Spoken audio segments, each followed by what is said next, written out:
For Insight, we're joined by Professor Ho Lok Sang. He's the director of Pan Su Tung Shanghai Hong Kong Economic Policy Research Institute at Lingnan University in Hong Kong. Professor Ho, now the passing of Hong Kong's own national security law, it's a culmination of a string of systematic and systemic changes to Hong Kong's political climate, as my colleague Deborah Wong just outlined there. It's changed. How would you describe the change in Hong Kong between 2019 and now? Yes, I would say that it's, there's a pendulum effect. At the time, before 2019, before 2020 and before, actually throughout this decade, it has been very much of an unrest sort of situation in Hong Kong. And there, some people call Hong Kong the capital of protests, because every week there are these protests, and I think there is quite a strong circumstantial evidence suggesting that much of this has been is related to some foreign influences. And I think, at the time, you see, the SAR government has actually tried to appease the Professor Ho, pardon me for cutting in. Let me just pick you up on this point of foreign interference. Now, the truth of that, I will not know. However, if we look at Hong Kong people, they will vote with their feet, I take it. So we look at a survey by the Chinese University of Hong Kong in December 2023. They're looking at immigration numbers. So you've got 38% wanting to leave if they had any choice in that matter. That is up from 29% a year before. Now, they're citing their reasons, the collapsing of liberty, human rights, or the freedom of expression. Now, that is coming from Hong Kong people. So much misinformation has been fed into the population. You see, for example, this the extradition bill amendment has been, designed according to international standards, and but there's a lot of rumors and even very professional videos that is circulating and giving out all kinds of misinformation, suggesting that once it has been passed, anyone can be picked up from Hong Kong and extradited to the mainland and so on. You see, so people were so afraid.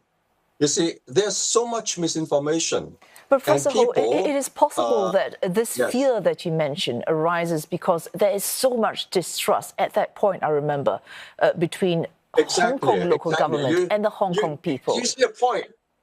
You see a point is, I think it's very important to realize that in actual fact, under the Basic Law, which has been passed after almost a decade of consultation, and the Basic Law is essentially a contract between Hong Kong people and Beijing.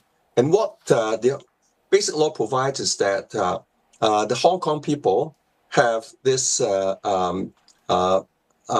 been allowed, to have universal suffrage to elect the chief executive, but it's conditional in the sense that people who are, the candidates have to be first vetted, by a nominating committee. But a lot of people try to bypass that, but it's actually in black and white, written into the Basic Law. So I was one of the people, I was the only one who provided a design which didn't include this so-called civic nomination. To be fair, exactly according to the requirements of the Basic Law, but it was it was just excluded, from a so-called referendum.